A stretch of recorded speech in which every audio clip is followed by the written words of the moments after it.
Bonjour à tous, bienvenue. Je suis ravie de vous retrouver. Nous sommes le mardi 13 mai. Voici les titres de ce journal. La région devrait rester groupée. C'est en tout cas la volonté des élus des départements de gauche comme de droite. Ils étaient réunis ce mardi au Conseil régional à Nantes pour lancer les débats sur cette réforme territoriale prévue dans les prochaines années. À quoi sert le Parlement européen? À l'occasion des élections européennes, la rédaction de TV Vendée vous propose de comprendre un peu mieux l'Europe. Et l'Europe, c'est aussi tous ces jeunes réunis à La Roche-sur-Yon pour un flash mob, un grand rassemblement autour de la danse. Ces lycéens viennent de La Roche-sur-Yon, mais également de Turquie, d'Allemagne, de Roumanie ou encore de Norvège. Que va devenir notre région? Va-t-elle être démantelée? La Vendée rejoindra-t-elle une région Bretagne? Toutes ces questions étaient au cœur des discussions ce mardi. Les élus des Pays de la Loire étaient en effet réunis à Nantes au Conseil régional pour une session extraordinaire. L'occasion pour chacun de s'exprimer sur la réforme territoriale voulue par François Hollande. Carl Labourru a suivi les débats pour nous.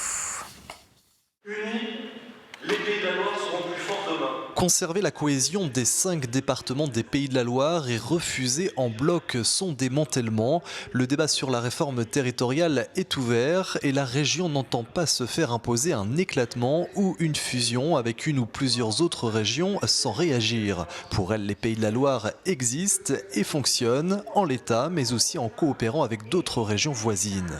Elles existent par le travail des acteurs, pas simplement par un découpage administratif. C'est une réalité. Et en plus de tout ça, aujourd'hui, l'ensemble des acteurs, unanimement, veut conserver ce dynamisme qui a été fait parce qu'il porte ses fruits. Pour autant, et parce qu'il faut une nouvelle organisation territoriale en France, l'idée d'un rapprochement Bretagne-Pays de la Loire est lancée. Certains n'excluent pas l'adhésion également du Poitou-Charentes, voire du Val-de-Loire. Mais pour les élus de droite, cela ne doit pas se faire sans une consultation de la population.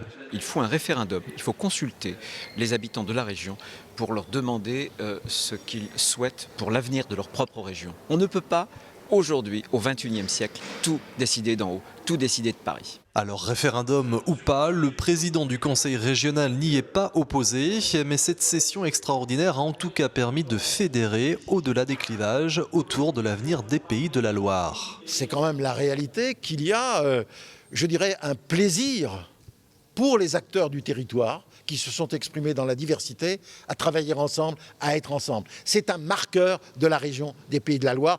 Tout le monde le dit, et c'est pas partout pareil. Les élus ligériens attendent maintenant les propositions concrètes du gouvernement qui doit présenter cette réforme territoriale. Puis le conseil régional se prononcera par un vote à l'automne prochain. L'accessibilité des personnes en situation de handicap est également au cœur de l'actualité. Ce mardi, 100 représentants de l'APF, l'Association des paralysés de France, se sont réunis à Paris pour contester les nouveaux délais sur la mise en accessibilité des bâtiments. Parmi eux, il y avait le représentant vendéen. Et dans le même temps, à La Roche-sur-Yon, en Vendée, les membres de l'association se sont rassemblés devant la préfecture. Rappelons que la loi prévoyait une échéance au 1er janvier 2015, mais le gouvernement a repoussé la date. Les lieux publics ont désormais encore 9 ans pour adapter leurs espaces aux personnes handicapées. D'ici là, les personnes concernées vont devoir continuer à trouver des solutions au quotidien. On se sent exclu quand on est à la porte d'un magasin. Si je vais aller chercher aujourd'hui ma baguette de pain, c'est peut-être pas chez le boulanger du coin parce qu'il y a des marches. Il faudrait que j'aille à la grande surface ou alors que je me dise tiens, il faut que j'aille là plutôt que là. On n'a pas cette liberté de choix.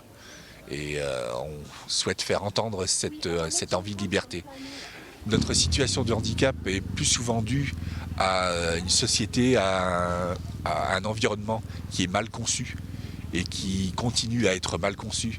Ce n'est pas forcément notre état physique qui nous rend en situation de handicap, mais plutôt l'environnement qui est mal conçu pour tous, pour nous en particulier.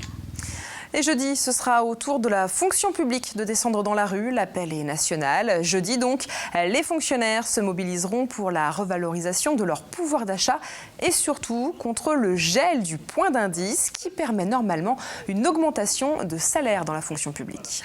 le discours du gouvernement serait de dire que la fonction publique coûte cher et donc il faut faire des économies.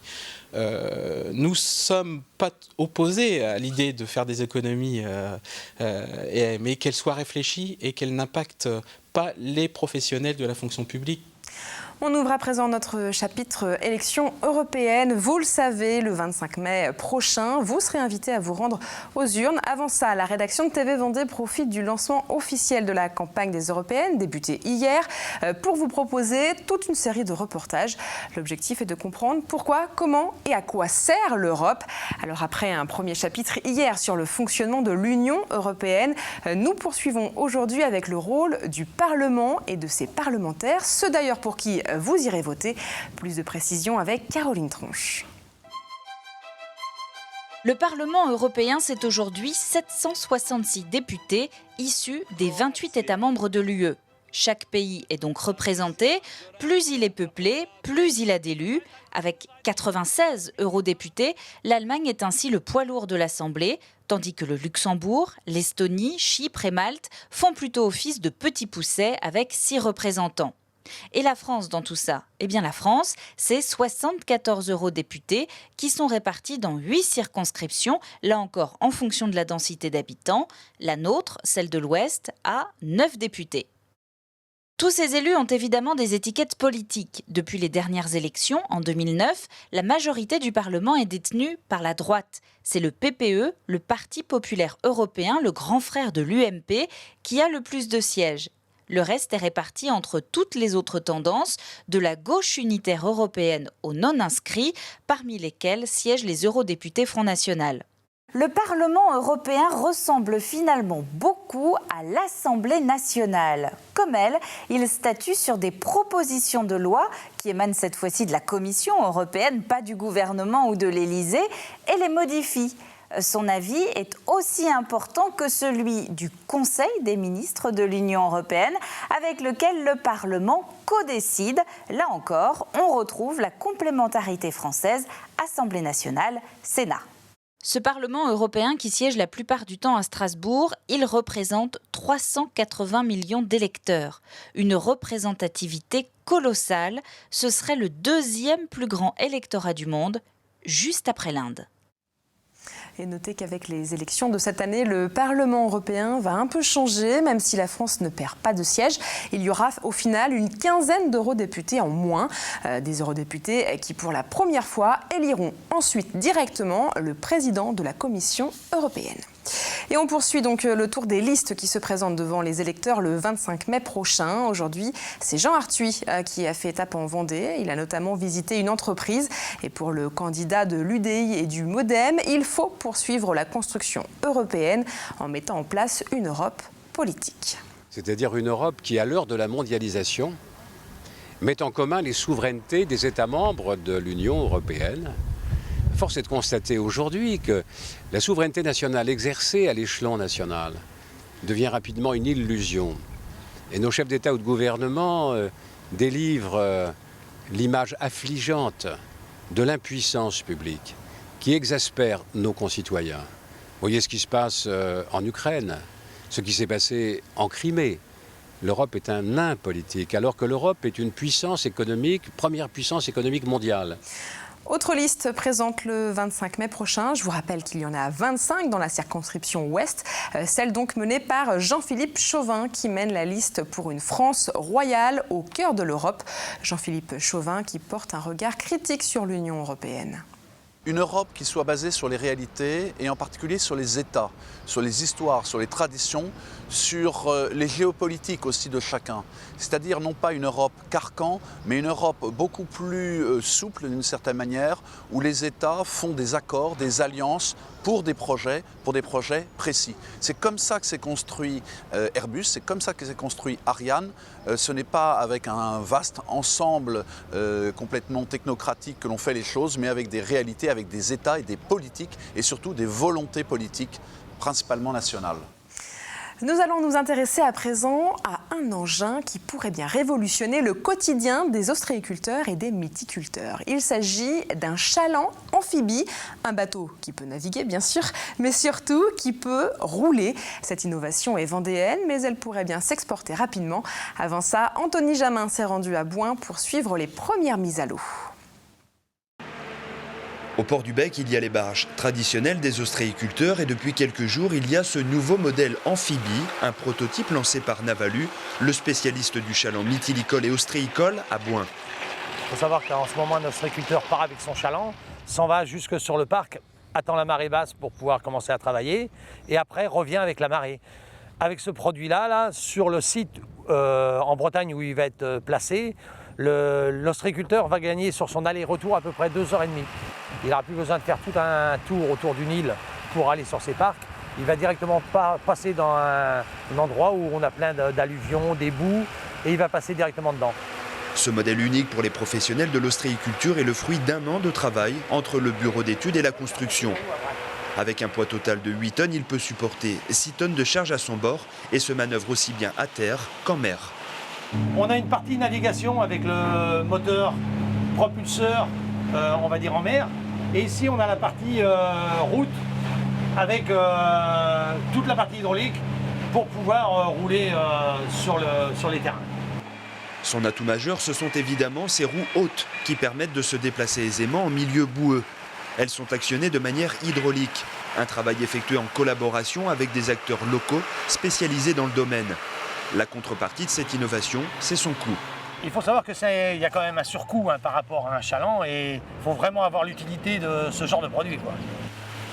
Dans quelques jours, ce prototype prendra la direction des Côtes d'Armor, à Paimpol, où il est très attendu. Bernard Minguet espère qu'il s'agit là du premier modèle d'une longue série.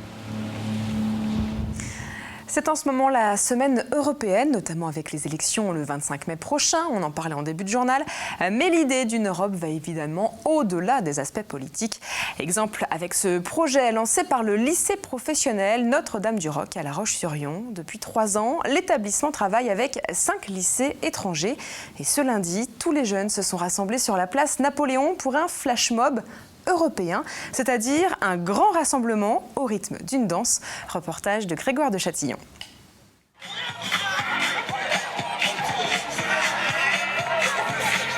Cette semaine clôture pour eux le projet Comenius, commencé en décembre 2011. Ce projet européen, patronné par l'Union européenne, vise non seulement à promouvoir la coopération entre les établissements participants, mais aussi à encourager les relations entre les élèves afin de développer chez eux une plus grande ouverture d'esprit. Nous avons profité, oui, de la Semaine de l'Europe pour organiser ensemble ce flash mob. L'objectif, c'était de fêter l'Europe et de dire que nous étions tous différents, mais également tous semblables dans la diversité. Pour le Festival Colors, le festival de toutes les danses qui est partenaire de ce flash mob, cette initiative du lycée arrive à point nommé. Pour nous, c'est vraiment une très belle occasion, une très belle opportunité de montrer l'ouverture de la danse à tous les publics, et notamment le public lycéen. Et il y avait des délégations étrangères présentes ici. Et du coup, ça fait plaisir aussi de l'ouvrir sur l'international. Conférence sur l'Europe, visite de Noirmoutier et une journée au Puy du Fou sont au programme pour ces délégations de jeunes Européens jusqu'au vendredi 17 mai. Un mot sur le festival de poupées. La suite de la programmation vient d'être dévoilée et parmi les artistes qui viennent compléter la liste, on retrouve Milky Chance. Le duo sera sur la scène de Saint-Malo-du-Bois le lundi 7 juillet en première partie de Jack Johnson. Il s'agira là de la soirée d'ouverture du festival. On écoute un extrait de Milky Chance, duo découvert sur Internet.